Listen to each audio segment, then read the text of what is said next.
Savitri silks చేనేత వస్త్రాల అద్భుత ప్రపంచం. సంప్రదాయం స్టైల్ ఒకే చోట. ఎమ్మెల్యేగా ఆర్టీసీ బస్సులు ఎక్కిపోతారు.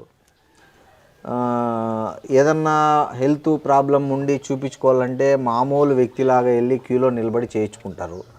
ఎందుకు మీకు అక్కడ కనీసం నేను ఒక ఎక్స్ఎమ్మెల్యే అని చెప్పడానికి ఎందుకు మీకు అంటే చెప్పాలని ఎందుకు అనిపించదు?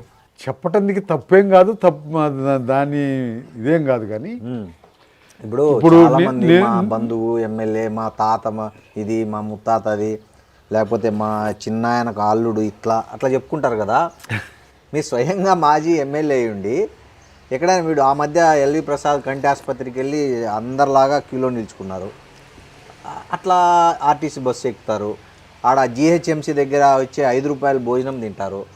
ఎందుకు అంటే మీ ఇంత సింప్లిసిటీ అనేది ఎట్లా వచ్చింది మీకు? అది నేను పెద్ద విచిత్రమని అనుకోవటం లేదు. ఇప్పుడు హాస్పిటల్కి ఆడ పోయాను, ఆ డాక్టర్ దగ్గరికి నేను ఫలానా అని చెప్పొచ్చు పోవచ్చు. కానీ ముందు సీరియల్లో ఉన్నటువంటి వాళ్ళని పక్కకి పెట్టాలి కదా. అవును, వాళ్ళని పక్కకి నెట్టి నేను పోవాలి కదా. అది నా స్వభావానికే విరుద్ధం. అందుకనే వాళ్ళంతా కానీ నాలాంటి ఇబ్బందితోటే వాళ్ళు వచ్చి ఉంటారు కదా. వాళ్ళని పక్కకి నెట్టేసి నేను డాక్టర్ని నేను వచ్చాను నన్ను చూడమని అట్లా అది కరెక్ట్ కాదు కదా. అది నా స్వభావం. అదే సమయంలో బస్సులో పోవాలన్నా అనే దానికి వస్తే మొన్న మా అమ్మాయి కారు కొని పంపించింది. నేను ఇందాక చెప్పినప్పుడు ఏం చేస్తుంది అంటే మీ కారు కొని ఈఎంఐలు కడతాను, అది ఆ సంగతి. ఈ కారు ట్రబుల్ ఇచ్చి ఆగింది. మరి నేను నడుచుకుంటూ రావాలా. నడుచుకుంటూ వస్తుంటే బస్సు వస్తుంది. ఆ బస్సు డ్రైవర్కి నేను తెలుసు, బస్సు కండక్టర్కి నేను తెలుసు. వాళ్ళు అది స్టేజ్ కాదు, నేను ఆఫ్ చేయలేదు. వాళ్ళు నన్ను చూసి ఆఫ్ చేశారు. ఆఫ్ చేసి ఎక్కండి సార్ అంటే ఎక్కిళ్ళు ఎందుకు వచ్చా.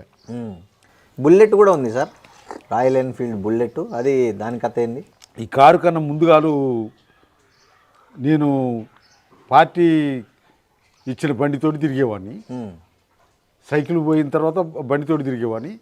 మళ్ళీ ఆ బుల్లెట్ నేను తిరగటానికి కానీ మరి మా అబ్బాయికి అవసరం అయింది కదా ఇటువంటి పోవటానికి అని చెప్పి కోఆపరేటివ్ సొసైటీలో లోన్ మీద తీసుకున్న దాన్ని. తీరిపోయిందా లోన్? అది తీరిపోయింది. ఎన్ని రోజులు పట్టింది? 2 సంవత్సరాల్లో తీరిపోయింది. 2 సంవత్సరాలు. నెలకు 2000 నెలకు 2000 చొప్పున. ఓకే. ఎన్ని సంవత్సరాలు అయింది సార్ బుల్లెట్ కొని మీరు? అది 4 సంవత్సరాలు అయిపోయింది. నడుపుతారా మీరు బుల్లెట్? ఇప్పుడు దాకా నడిపించిన, ఇప్పుడు నడుపుతలేదు.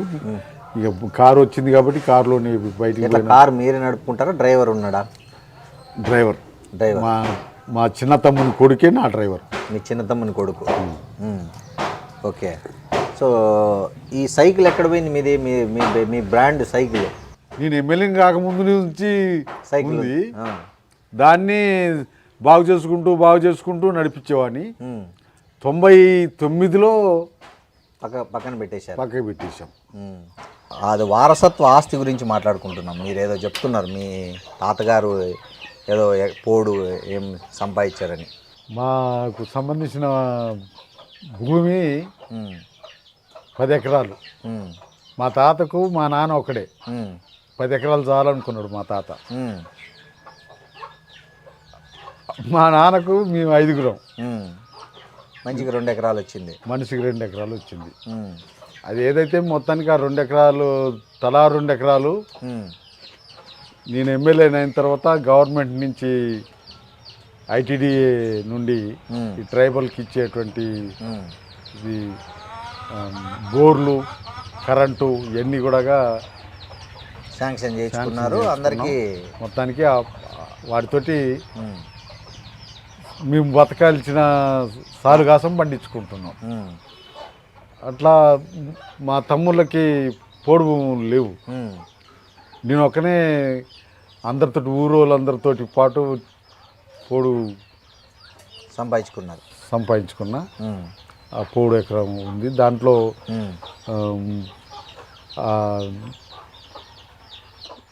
ఐటీడీ నుంచే పసిడి వనం స్కీమ్ అని మామిడి చెట్లు ఇచ్చారు. ఆ మామిడి చెట్లు పెట్టా. ఇప్పుడు కోళ్ళు ఆ మామిడి చెట్లు పెట్టిన దగ్గర నుంచి అవి కాపుకి వచ్చిన దగ్గర నుండి మంచి టైంలో మబ్బులు వచ్చేస్తాయి. మబ్బులు వచ్చేస్తే మామిడి చెట్లు పూత రాలిపోవడము. అవును, దాని పూత రాలిపోకుండా మందులు కొడతారు. మీరే మందులు కొట్టరు? మందులు కొడతాను కానీ ఆగటాలే. ఆ టైంలో మబ్బులు రాకూడదట. మబ్బు వస్తే కాబట్టి అనువైంది కాదు. అవును. సో ఈ కార్ ఏదైతే ఉందో మహీంద్రా XUV మీ కూతురు ఎవరైతే ప్రొఫెసర్ ఉన్నారో ఆమె తీసిచ్చారు ఇది. అవును. సో దీనికి కూడా జెండా బాగానే తయారు చేయించారే, పార్టీ జెండా. అది బండి ఆమె అప్పు చేసి బండి కొనిస్తే ఇప్పుడు నేను అప్పుల పాలవుతున్నా. నాకు వచ్చే పింఛన్ డబ్బులు అన్నీ కూడా డీజిల్కి రిపేర్లకి సరిపోవటాలే. ఇది అప్పు ఉందంటారు, మీకు నిజమేనా? ఎంత అప్పు ఉంది? అప్పు ఈ వ్యవసాయానికి సంబంధించినటువంటి అప్పే.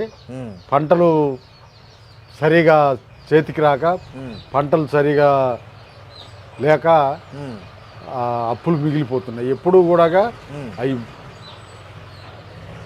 తీరంగా మిగిలితే మేము తినేవాళ్ళం. ఇప్పుడు ఒక 5-6 సంవత్సరాల నుంచి వాతావరణం తేడా వలన ఏదైతే మొత్తానికి పంటలు సరిగా రావట్లేదు. పత్తి వేసినా, మొక్కజొన్న వేసినా బాగా నష్టపోతున్నాం. ఆ అప్పులు తీరక అవి పోతున్నాయి. మా అబ్బాయి పేరుతోటి అప్పులు ఉన్నాయి, నా పేరుతోటి అప్పులు ఉన్నాయి.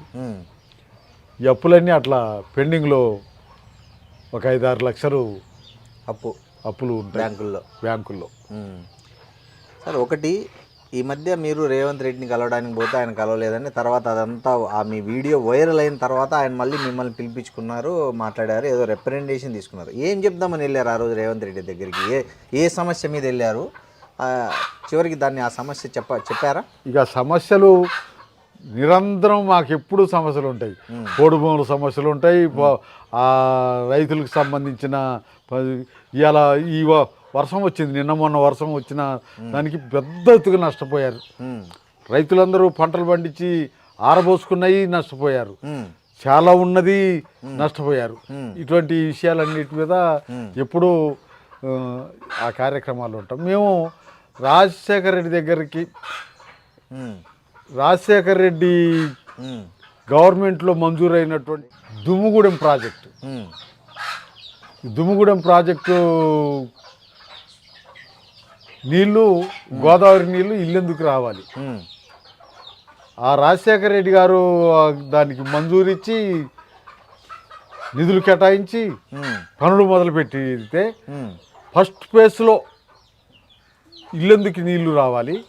ఇల్లెందుకు నీళ్ళు వస్తే ఈ ఖమ్మం జిల్లా మొత్తం, ఉమ్మడి ఖమ్మం జిల్లా మొత్తం నెత్తిన నీళ్ళు పోసుకుంటే అట్లా ఒళ్ళంతా పడతాయో ఆ రకంగా పడతాయని చెప్పి డిజైన్, ప్లాను ఇవన్నీ చేసి ఇది చేసినటువంటి ఆ దుమ్ముగూడెం ప్రాజెక్టు నీళ్లు ఇల్లెందుకు రాకుండా పోతున్నాయి? ఎందుకు? డిజైన్ల లోపమా? డిజైన్ లోపం. రీడిజైన్ పేరుతోటి కేసీఆర్ గవర్నమెంట్లో రీడిజైన్ పేరుతోటి ఇటు తీసుకురావాల్సినటువంటి పనుల్ని మళ్ళా సత్తువెల్లి, మళ్ళా గోదావరి పక్కంపట్టి పోతున్నటువంటిది జరుగుతుంది. అందుకనే కేసీఆర్ గారికి కలవటానికి వీలు కాలే. ఇక్కడ అన్ని పార్టీలతోటి అఖిలపక్షంగా ఏర్పడి కేసీఆర్ గారికి రిప్రజెంటేషన్ రేవంత్ రెడ్డికి ఇచ్చారు. రేవంత్ రెడ్డి వచ్చిన దగ్గర నుండి ఆయన్ని కలవటానికి, ఆయనకి రిప్రజెంట్ చేయడానికి 5-6 సార్లు పోయాం. ఎప్పుడు పోయినా కానీ ఒక 15-20 వేలు ఖర్చు అవుతుంది.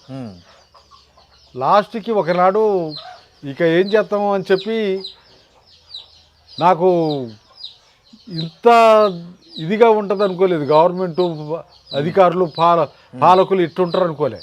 నేను ఎన్టీ రామారావుని చూసిన, చంద్రబాబుని చూసిన, చెన్నారెడ్డిని చూసా, కోట్ల విజయభాస్కర్ రెడ్డిని చూసా, రాజశేఖర్ రెడ్డిని చూసా.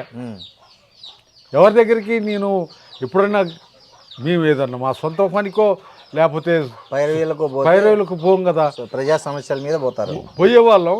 ఆడికి పోయి మా కార్డు చూపించేవాళ్ళం, మా కార్డు చూపిస్తే పంపించేవాళ్ళు, పోయి కలిసి మాట్లాడి వచ్చేవాళ్ళం. అటువంటిది కేసీఆర్ దగ్గర నుండి మొదలుకుంటే రేవంత్ రెడ్డి దాకా అసలు వాళ్ళని కలవటానికి వీలు కట్టలే.